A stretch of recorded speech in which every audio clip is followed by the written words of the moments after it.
Përshëndetje, le të shikojmë se si regjistrohet një fletë doganore. Si fillim duhet të regjistrojmë faturën e huaj të blerjes tek menuja regjistrime, faturat e blerjes e re. Zgjidhim në kategorinë faturë blerje, llojin e faturës së blerjes, faturë blerje me hyrje në magazin, përzgjedhim furnitorin e huaj. Vendosim kursin e këmbimit, numrin e dokumentit, magazinën dhe kujdes. Në qoftë se kjo është një blerje me import, atëherë tek opsioni dogana duhet klikojmë opsionin po, që do të thotë kjo faturë shoqërohet me një fletë doganore. Përzgjedhim artikujt e blerë.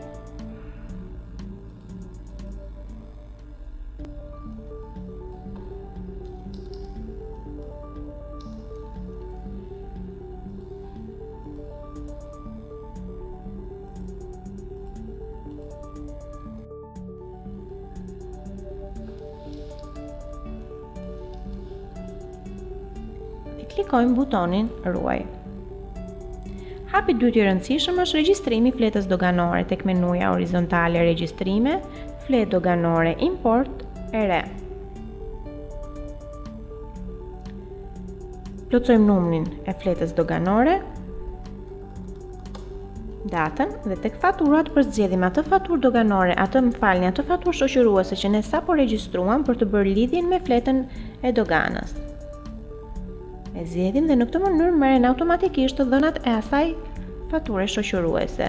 Përcaktojmë kursin që vendoset në fletën doganore, shpenzimet e transportit nëse ka pasur të tilla, ose shpenzimet e siguracionit, ose shpenzimet të tjera të ndryshme nga ato të transportit dhe të siguracionit. Te kuadrati i taksave përcaktojmë taksën e përzgjedhur. Po marrim rastin e taksës doganore dhe vlefta. Në qoftë se kjo vleftë është më pak ose më shumë se sa 15% i standard, atëherë mjafton që atë ta shënojmë manualisht tek fusha vlefta.